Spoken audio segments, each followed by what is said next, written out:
भारत और पाकिस्तान के बीच एक साल पहले एक लड़ाई छिड़ी थी। 4 दिन चली इस लड़ाई को ऑपरेशन सिंदूर के नाम से इतिहास में दर्ज किया गया है। ये लड़ाई किस वक्त शुरू हुई, उसका क्या हासिल था, क्या हमारे टारगेट थे और अचानक ये लड़ाई क्यों रोकना पड़ी, ऐसे कई सवाल हैं जिनके जवाब पिछले एक साल से भारत के जनमानस में तैरते रहते हैं। ये सवाल पूछा जाता है कि आखिर अचानक हमें ये लड़ाई रोकना क्यों पड़ी थी। जैसे एक दावा यह किया जाता है कि इस जंग में भारत को किसी तरह का कोई जान माल का नुकसान नहीं हुआ। दूसरी तरफ भारतीय सेना के ही बड़े बड़े अधिकारी अलग अलग मौकों पर इससे उलट बयान देते रहे कि हमारे जहाज भी गिरे थे, कुछ नुकसान हमें भी हुआ था। लड़ाई जिस तरह रोकी गई उसको लेकर अब तक कई अनुत्तरित प्रश्न हैं जिनके उत्तर चाहिए। हमारे सेना के अधिकारी भी कहते रहते हैं ऑपरेशन सिंदूर 2 कभी भी हो सकता है। तो आपका पहला कमेंट इस लड़ाई के 1 साल पूरा होने पर। जो हमने हिट किया पाकिस्तान को, हमने ये बोला कि भी हम एस्केलेशन नहीं चाहते हैं, हम लड़ाई नहीं चाहते हैं, हम सिर्फ आपके जो टेरर इंफ्रास्ट्रक्चर है जहां से ये मुजाहिद उसको अटैक करेंगे। तो यहां तक ठीक था, लेकिन हमें पता है पाकिस्तान एक जिस प्रकार का देश है, उनकी क्या पोजीशन है, वो कभी भी इस चीज को एक चुपके से नहीं एक्सेप्ट करेंगे, वो दे विल हिट बैक। और वही हुआ फिर जो है उन्होंने भी जो है बदले की भावना से हमारे कई मिलिट्री ठिकानों पर ड्रोन से और बाकी जगह से अटैक करने का शुरू किया।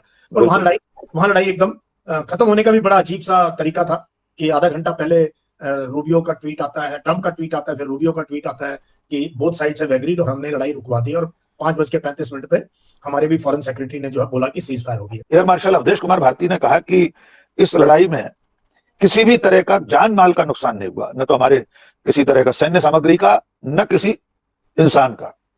जबकि हकीकत यह है कि पुंछ और राजौरी में तो नागरिक मारे गए। इसके अलावा भी करीब करीब 8 से लेकर 12 तक हमारे जवानों की शहादत भी हुई है, जिसमें बीएसएफ वगैरह के जवान हैं। ये बयान क्या कहते हैं? क्या हमें इस तरह से छुपाने की जरूरत है कि अगर लड़ाई हुई है तो नुकसान तो हो गई? जबकि सीडीएस ने वहां ब्लूमबर्ग के साथ इंटरव्यू में स्वीकार किया हमें नुकसान हुआ था, शुरुआत में नुकसान इनएडवर्टेंटली स्वीकार किया है। और जब एक छुपाना चाहते हैं तो उसके बाद क्या उस पर क्वेश्चन मार्क लग जाता है। सर छुपाना क्यों चाहते हैं? एनएसए अजय डोभाल कह रहे थे वहां आईआईटी मद्रास में। कल मैं भारत के एक सीनियर फौजी अफसर जो रिटायर्ड हो चुका है उसका इंटरव्यू सुन रहा था। उसमें वो कह रहा था एंकर उससे कि पाकिस्तान जो दावे करता है और दुनिया भी उसे मान रही है तो इसकी वजह क्या है। तो उसका कहना था कि पाकिस्तान ने नैरेटिव वार जीता है। पाकिस्तान के अंदर जो है जो लोग बैठे हैं उन्होंने नैरेटिव की जंग जीती है। मिलिटरीली जो है पाकिस्तान हमसे बड़े बुरे तरीके से हारा है। तो ये नैरेटिव की जंग हमारी है। ये जो 2 शख्सियात बैठी हुई हैं, एक तो सीनियर सहाफ़ी है और जो साथ दूसरा बैठा हुआ है जनरल यश मौर्य, तुम्हारी वेस्टर्न कमांड को लीड कर चुका है। ये भी पाकिस्तानी है, ये भी प्रोपेगेंडा कर रहा है। पूरी दुनिया मान रही है लेकिन भारत के चंद अंध भक्त जो हैं, जो मीडिया पर आते हैं, वो नहीं मान रहे। गोबर आर्या जैसे, जीडी बख्शी जैसे, जो आए रोज़ पाकिस्तान के जहाज़ों की तिगनी चुगनी तादाद बताकर गिराते हैं। हालांकि पाकिस्तान का एक भी जहाज़ वो नहीं गिरा सके। अगर गिराया तो कोई एविडेंस पेश कर दें। पाकिस्तान ने जो गिराए उनके एविडेंस ना सिर्फ हमने पेश किए बल्कि पूरी दुनिया ने पेश किए। उसकी वीडियोस भी हैं तुम्हारे अपने लोगों की। अब इसकी ज़ुबानी भी आप सुन लीजिएगा। ये हालात हो चुके हैं भारतीयों के कि अब इन्हें वाज़ेह हो चुका है कि जंग के मैदान में ये पाकिस्तान से नहीं जीत सकते। तो खैर सुनते हैं जनरल यश मौर्य बड़े अपराइट ऑफिसर रहे हैं भारत की फ़ौज के, चंद उन लोगों में शामिल हैं जो कि अपराइट हम कह सकते हैं, या फिर जो कह सकते हैं कि मुंह से गोबर की जगह बातें निकालते हैं और अच्छी बातें निकालते हैं, बेशक उसमें पाकिस्तान पर तनकीद ही क्यों ना हो। कि हमारा कांच भी नहीं टूटा, उन्होंने कहा एक ग्लास भी नहीं टूटा। जबकि अगर देखा जाए तो सिविल इंफ्रास्ट्रक्चर का नुकसान हुआ है, हमारे जहाज गिरे हैं। इस बात में डोनाल्ड ट्रंप तक बार बार कह चुके हैं। छुपाने की कोशिश क्यों हो रही है? आज हम किसी को सलाम ही नहीं कर पा रहे हैं कि 4 दिन की लड़ाई में ऑपरेशन सिंदूर में किन किन की शहादत हुई है। तो मैं फिर दोहरा रहा हूं सर, इतना छुपाने की कोशिश क्यों? कहने से कह रहे हैं कांच भी नहीं टूटा। हमारे जवान, हमारे नागरिक क्या कांच से भी कम कीमती है? कैजुअलिटीज एक भी कैजुअलिटी नहीं है। ये थोड़ा सा अचंभे की बात है। फिर बीच में कहीं एक बार एयर चीफ किसी के घर में गए और उनको सम्मान करने गए कि ये फिर लोगों ने सवाल पूछे कि फिर इनकी अगर मतलब लड़ाई के अंदर ये शहीद हुए तो फिर कहां पर और कैसे? ये क्योंकि साउथ एशिया में 71 की लड़ाई के बाद इतना बड़ा एयर वॉर चला है जिसमें 120 से 140 एयरक्राफ्ट दोनों देशों के हवा में थे और फिर नए सिस्टम्स के साथ। लेकिन हमारे यहाँ क्या सवाल अगर आप उठाओ तो आपको फिर एक पूरा का पूरा तबका आपके ऊपर हमला बोल देता है कि आप तो एंटी नेशनल है। बता देना चाहिए क्योंकि लॉसेस होते हैं। लेकिन हमारे देश में अगर आप इस तरह की बात करेंगे, आपने ठीक कहा, हिंट भी किया आपने, या यहाँ अगर कोई मीडिया हाउस ये बता दे कि ऑपरेशन सिंदूर में इतने जहाज गिरे थे, इतना नुकसान हुआ था, तो देशद्रोही ठहरा दिया जाएगा। और आपने ठीक कहा कि उस दिन बहुत सालों बाद, दशकों बाद आसमान पूरा फटा पड़ा था जहाजों से। और संयोग से सर पहलगाम हमले के बाद मैं खुद कश्मीर में था, बस चंद दिनों बाद पहुंच गया था, बेशरण घाटी से ही पहला वीडियो बनाया था। और जिस दिन ऑपरेशन सिंदूर शुरू हुआ उस दिन भी मैं श्रीनगर में था।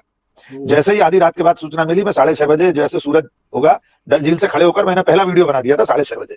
और उस वक्त वाकई में लड़ाई शुरू ही हुई थी और ऊपर से आवाजें आ रही थी। और जब वहां से हम रवाना हुए तो हमारा एक जहाज जिस रास्ते पर गिरा हुआ था, काफी दूर था वहां से, 20-25 किलोमीटर दूर, वो सारी तस्वीरें हमारे पास आ रही थी। लेकिन खुद एडमिट कर रहा है ये बंदा कि जब मैं वहां से वापस आ रहा था तो एक जहाज वहां पर गिरा पड़ा था, हमारे पास सारी तस्वीरें आ रही थी। हम छुपाते रहे, हम सेना के साथ हैं, लेकिन इसमें सर पॉलिटिकल लीडरशिप की तरफ चलते हैं। क्या इस हम छुपाते रहे, तुम छुपाते रहो, दुनिया से तो नहीं छुप सकता ना। सैटेलाइट अब एक एक चीज की निगरानी करती है, दुनिया को पता है। तब भी तो पाकिस्तान का लेवल कहां पर पहुंच गया है ऑपरेशन सिंदूर के बाद, और तुम कहां पर खड़े हो। जंग में हमारी जो राष्ट्रीय नीति है, विदेश नीति, रक्षा नीति, जो पॉलिटिकल लीडरशिप है, जो राजनीतिक इच्छा शक्ति है, वो सीज फायर के ऐलान के साथ ही कहीं ना कहीं कमजोर पड़ी है। डोनाल्ड ट्रंप ने जिस तरह अपनी तरफ से एक तरफा ऐलान किया और हमें उसे मानना पड़ा, और उसके बाद 100 बार डोनाल्ड ट्रंप सीज फायर का श्रेय ले चुके हैं। प्रधानमंत्री ने आज तक उसका खंडन नहीं किया। लीडर ऑफ अपोजिशन ने संसद में कहा कि यहां खड़े होकर कह दीजिए ट्रंप का नाम लेकर सीज फायर उनके कहने से नहीं हुआ। प्रधानमंत्री ने नाम नहीं लिया। पॉलिटिकल लीडरशिप से तो सवाल होगा ही। आपको क्या लगता है सर? इसमें मुझे 2-3 चीजें नजर आई राकेश जी, जो मुझे डिफरेंस थी। एक फौजी के तौर पे सारे लोग प्राइम मिनिस्टर से मिल रहे हैं, म्यूटेड वीडियोस थी जिसमें वो कुछ बात कर रहे हैं। हर बार वो प्राइम मिनिस्टर ऑफिस या प्राइम मिनिस्टर हाउस का था। लेकिन जब लड़ाई शुरू हो गई उसके बाद भी मुझे इसका कोई वो समझ नहीं आया। प्राइम मिनिस्टर को जाना चाहिए या तो एयरफोर्स हेडक्वार्टर के ऑपरेशन रूम में या आर्मी हेडक्वार्टर के ऑपरेशन रूम में, जहां मैप्स लगे हैं, जहां कोई ब्रीफिंग कर रहा है, चाहे वो दिखाने के लिए ही हो। तो पूरा का पूरा ये ऐसा लगा कि बस जो है प्राइम मिनिस्टर के आसपास उनकी इमेज, उनकी उसके आसपास ही ये पूरा नैरेटिव बिल्ड होता रहा कि वो कंट्रोल में है, वो ब्रीफ कर रहे हैं, उनको लोग बार बार उनके पास जा रहे हैं। ना कोई मीटिंग हुई, ना कोई गिड़गिड़ाया, ना कोई रिटर्न में कुछ आया, ना कुछ ये आया जी ये अंडरस्टैंडिंग आगे से हम कान पकड़ रहे, हम नहीं करेंगे। सही बात। ऐसा कुछ भी नहीं आया। ये सिर्फ आधे घंटे में कि 3:30 बजे पहला कॉल आया और 5:30 बजे मान गया और 5:30 बजे तब तक ट्रंप का ट्वीट आ गया। बट अब देखो पीछे मुड़ के इन चीजों को अगर हटा भी दें तो आई थिंक ये एक सेंसिबल चीज थी कि 4 दिन में लड़ाई खत्म हो गई ओवरऑल एक देश के लिए। बिल्कुल सही। ज्यादा लंबी चलती तो नुकसान ही था, क्योंकि इतनी डिस्ट्रक्शन होती है और इतना ज्यादा इकोनॉमी बैठ जाएगी। बिल्कुल सही। इसलिए हम वॉर मॉन्गर नहीं है, ना हमें वॉर, देश की ऐसी हालत है कि अभी हम किसी लड़ाई में चढ़ जाएं। और लड़ाई एक बार ये चली जाती 4 दिन के बाद आगे, फिर रुकनी मुश्किल थी। हो सकता है सेना के लोग भी हों, मुझे नहीं मालूम आपका क्या विचार है उस बारे में।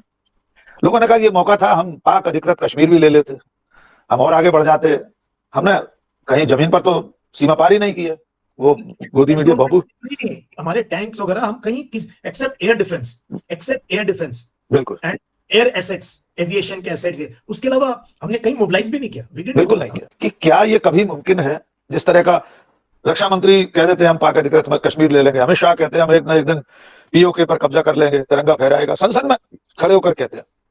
ये सिर्फ एक पॉलिटिकल गिमिक है, ये बाजीगरी है, या सचमुच में भारत कभी इस तरह का कोई निर्णय लेने की स्थिति में होगा? क्या हम इतनी बड़ी कोई सैन्य कार्यवाही करेंगे? और क्या यह संभव है कि पाक अधिकृत कश्मीर पर भारत का तिरंगा फहराए?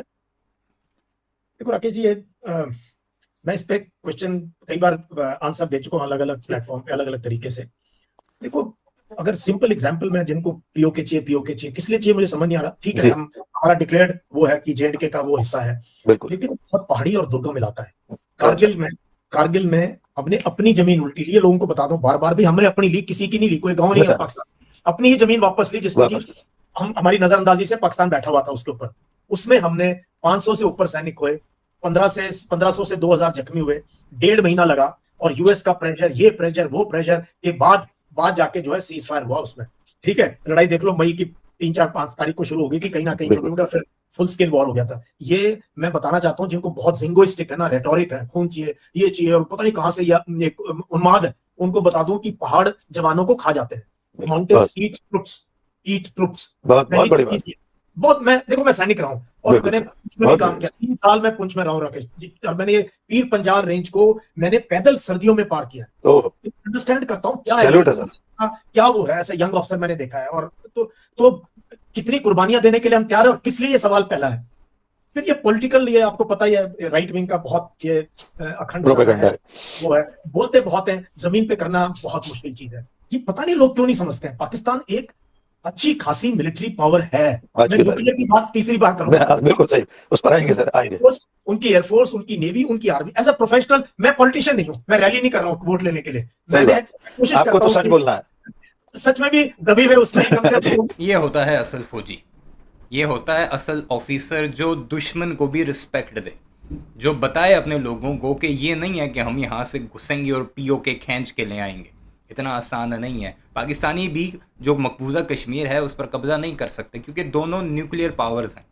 जंग लगती है तो फिर लाखों जानों का नुकसान भी होता है, और अगर न्यूक्लियर वार हो गई फिर तो करोड़ों में ये जाएगा, क्योंकि आप आबादी देखें पाकिस्तान की और फिर भारत की अगर देखें 1.5 अरब आबादी। तो एक तरफ वॉर मॉन्गर्स का एक जमावटा है भारत के अंदर, और दूसरी तरफ इस तरह के चंद गिने चुने लोग हैं जिनमें फ़र्क करना बड़ा ज़रूरी है। और ये वीडियो आपको दिखाने का मकसद भी यही है कि फ़र्क इसे कहते हैं। भारत में भी कुछ अच्छे लोग मौजूद हैं जो हक और सच की बात करते हैं, बेशक वो चाहे भारत के अगेंस्ट हो या फिर पाकिस्तान के अगेंस्ट हो। और उनमें एक हैं मेजर जनरल यश मोर रिटायर्ड। बहरहाल आपको ये वीडियो कैसी लगी कमेंट सेक्शन में ज़रूर बताइएगा, और ये भी बताइएगा कि क्या आप जनरल यश मोर की इन बातों से एग्री करते हैं या नहीं। चैनल को सब्सक्राइब नहीं किया तो ऐसी वीडियोस के लिए उससे भी ज़रूर सब्सक्राइब कीजिएगा।